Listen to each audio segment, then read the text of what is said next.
Welcome back, everybody. It's your time to EdUp with the EdUp Experience podcast, where we make education your business. This is Dr. Joe Salustio back with you here on a live recording at EducationDynamics amazing conference called InsightsEDU at the Ritz-Carlton in New Orleans, Louisiana.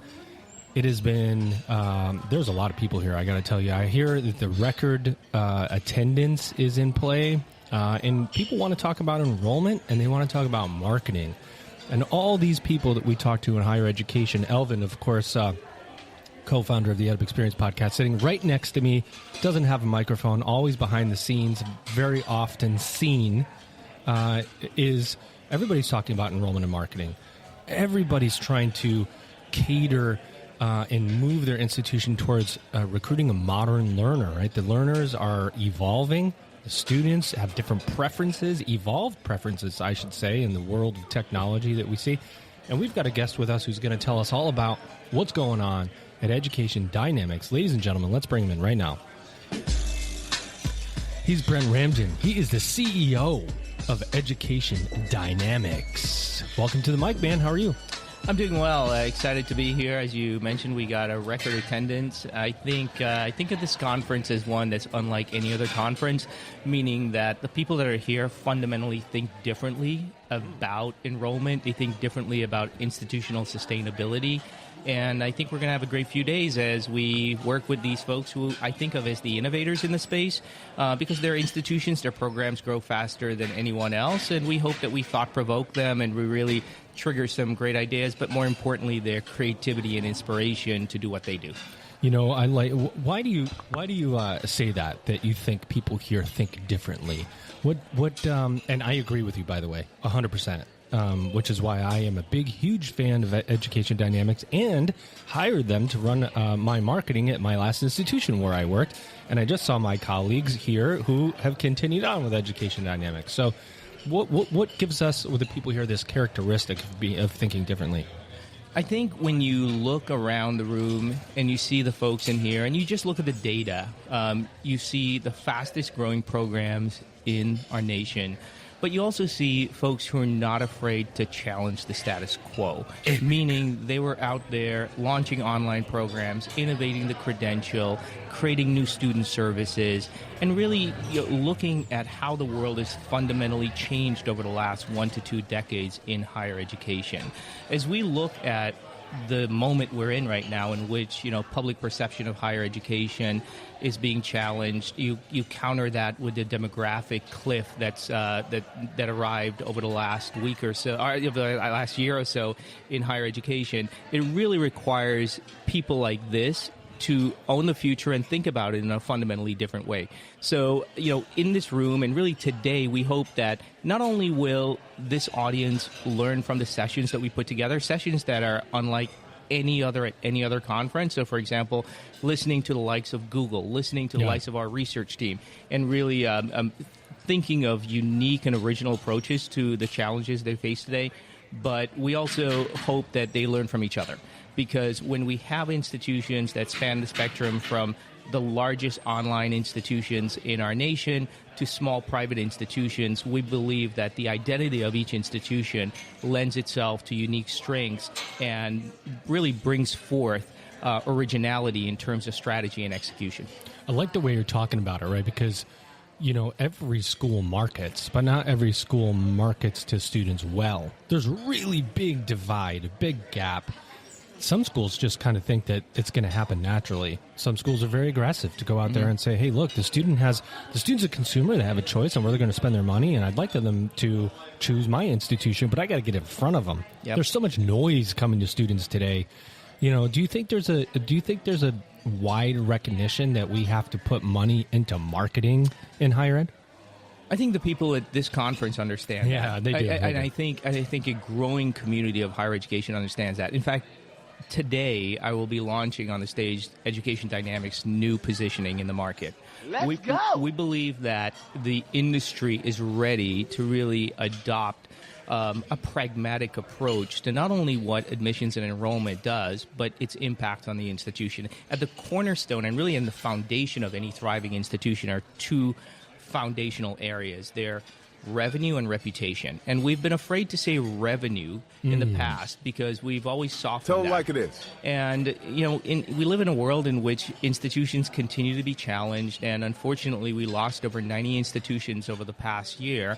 And we see that more institutions are at risk of closure. And it's time for someone, EducationDynamics will be that, to be bold enough to say, hey, you know what? We're going to essentially think of it not just through the theoretical lens of enrollment and enrollment strategy and outcomes and measurement, but we're going to think of it through a lens of sustainability, which is driving revenue through a variety of sources. That enrollment is a key one, and then balancing that with reputation. Because if you don't essentially balance these components, you may outgrow your reputation, and your reputation becomes a ceiling on your enrollment growth and eventually your revenue potential. Now listen up. So we believe that the next 5 to 10 years in higher education will be dominated by the institutions who are pragmatic enough to face the moment that we're in and map out clear-cut strategies to increase their revenue while also balancing their reputation, thereby delivering on the purpose and the mission of their individual institutions. Doing good on the part of students is good revenue policy, and that's where we're going to guide the market. It's funny because not everybody does talk about revenue or want to say revenue, but they're all looking at their financial statements. They're looking at net revenue. They're looking at their gross revenue, whether they want to recognize it or not. That's what's happening. But that's where the gap is to say, we need to increase the revenue if we'd like to continue to be in business here. And how do we increase revenue? We don't cut I will tell you that, what happens in institutions, because I've worked for many, it's like, we got to cut marketing. We get That's where the money is. They get all this money, these marketers. What do they do with all this money? Let's cut marketing. But wait a minute, we still need to increase our net revenue. Well, wait a minute. That doesn't make any sense. Right. Why do we do that in higher ed? Why do we cut marketing? Is it just too easy? Is it just marketing doesn't have a seat at the table enough? I think it's multifaceted. I really think there's a lot of... In some cases, there are valid cases to cut marketing. And so when marketing is inefficiently spent, we essentially derive to that as a natural outcome. Assuming you even know your metrics. Exactly. So marketing dollars are precious dollars because they've got to be pointed and directed to specific goals. And those goals fall into really two buckets. Marketing dollars can be strategic in terms of creating awareness, building public perception, and building community bonds. Marketing dollars can also be somewhat performance-based and transactional in nature, where they tie themselves to a measurable outcome measured every few weeks and every few months. So as we think about marketing as a whole, we believe the holistic nature of marketing ties right back to that revenue and reputation I mentioned before, which is we challenge our institutions to think about their investments in marketing really through that lens. Are they laying foundations where the brand and the essence and identity of the institution leads itself to drive and derive the utmost performance, the best outcomes on performance marketing? You do that all day, every day, you're essentially driving the right population, and not only prospective students, but you engage everyone from your community, maybe the parents of prospective students, maybe alumni and existing students, thinking of marketing really as that wide, and you get a natural lift that comes with performance marketing that, for example, drives specifically enrollment outcomes. It's not what you know, it's what you can prove. Proof is in the pudding, as they say. Let me tell you a story, Brent. So at the last institute, I can't say institution this morning, I haven't had enough coffee. The last institution I worked for, they had an OPM. And our strategy was to eliminate the OPM and bring everything in-house. And this is a true story. This is not me at the InsightsEDU conference making up stories. This is a true story. So we went out to RFP and we said, we need to bring in a marketing company that's going to help us transition, because the OPM would not give us any of our marketing metrics. They wouldn't give us any of the information. So it's like, wait a minute, you're spending all of this money, and you won't tell us. So we hired EducationDynamics, brought them in. They stood up everything, right? We pulled down from the OPM. We brought everything in-house. and now a year later, 2 years later, I see my colleagues here saying everything's still going great. There's a huge piece of this, which is you know, controlling your own destiny, not going out. You know, if you're stuck with an OPM, you're not stuck. Education Dynamics knows how to do this to get you where you need to be. Yeah, and I think you know, just to peel that back for a moment, there's a difference in philosophies. I think of it as the black box philosophy. Give us your brand, give us a bunch of resources, and we give you an outcome. And I think those days are rapidly coming to an end. What we're looking, I believe what the market is seeking is transparency in a partnership where you can see essentially how the outcome is being achieved, and you can make adjustments in an agile way. You know, you've this is your first year, CEO. Tell us about, right? You're on the board. Were you on the board, and you came off the board? And I was on the board for about 2 years and joined about 3 months ago. So tell us about the transition. What's it been like? You know, what do we need to know? What insights did you bring us? Can you bring us from, you know, kind of looking at the board? You're looking at higher education from the outside. Now you become the insider. Now you're kind of in it. Yeah, tell us what we need to know. Now I need to do the work. Yeah. So. And you got to work with somebody like Tracy Krakemeyer, who I mean, she's okay, but she's pretty awesome. Let's just say that Tracy is beyond amazing. Yeah. I've known Tracy for like 20 years, for a long time. And you know, I'll tell you, Joe, that is the reason I'm here. The people. I've been in higher education for 20 plus years. I've worked at enrollment organizations, and hands down, this is the most creative team that I've ever worked with. You know, coming back to think differently, they think differently about the industry and our problems and how we overcome them.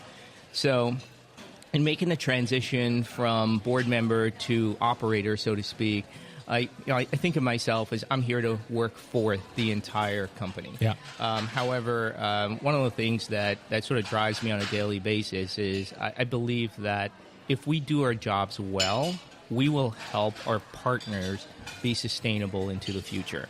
And so, yeah, we're here to deliver services. That's marketing, enrollment. We even go deeper into the funnel.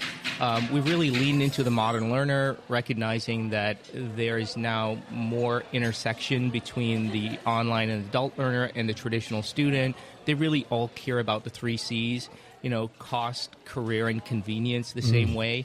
And so by getting out there in front of institutions, by educating them, by mapping out plans in which, you know, a combination of solutions as well as change agency drives a different behavior, you get that different outcome. And the fulfillment would come when, like you said, you meet your former team and they say, hey, you know what, we're doing well. Yes. We're serving more students and we're actually delivering on the mission of education. When we do that, by the way, I think that varied approach allows institutions to make additional investments. Those investments could be maybe making investments in underwriting and expanding their on-ground experience while they also launch online. It could be launching new types of credentials in the future.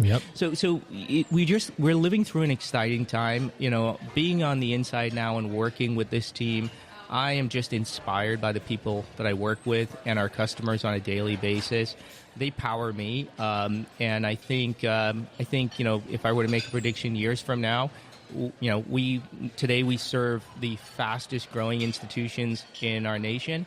I think we're just going to spread that religion, and we're gonna teach more of this market of how to think differently about navigating the challenges in front of us, enrollment and beyond, and they will have a greater impact on their communities and society in general. I like your style, dude. The fastest growing institutions in the country. That's who you're serving. I love it. I want to just say the attendance here is a record attendance. It is. We were here last year. I think there's like a 45% increase on attendance. That tells me that people are realizing that to serve a modern learner, you need to be talking to colleagues who are doing it well. You need to get the ideas. What are you expecting over the next couple of days here at this conference? And what are the attendees going to experience, and we'll go from there. And then I was like, why did people? I mean, missing out on this is just a huge thing. It is. You know, yesterday I had the pleasure of meeting 11 institutions that came in that never attended the conference previously, And what attracted them to the conference is the fact that, hey, you know what? It's unlike any other event, right? That's right. So they're gonna hear from our team this morning that, you know, our most recent research on the modern learner. I've been presenting that research, by the way, to college presidents and cabinets over the last couple of months, and it's amazing what it's doing to sort of change the perception of the market and really get them to rethink how resources are allocated and even how structures are created within an institution to drive success. But again, the attendees here will also hear from the likes of Google Higher Education. They'll hear from other companies that aren't normally given a stage. And these entities think like us. Yeah, LinkedIn's here too, right? LinkedIn is here, absolutely.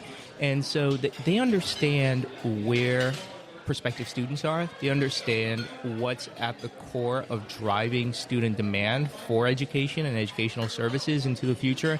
And again, we want to introduce that. We want to keep our promise of bringing that to the forefront on a continuous basis, because we live in a world of evolving change, and the pace of innovation is now at a record pace. True. And, just how students continue to do research is being impacted today by the evolution of AI. So as we get into this session, the conference this week, we're going to see, our folks look at research. We're going to see them hear from the innovators and the technology players in the space.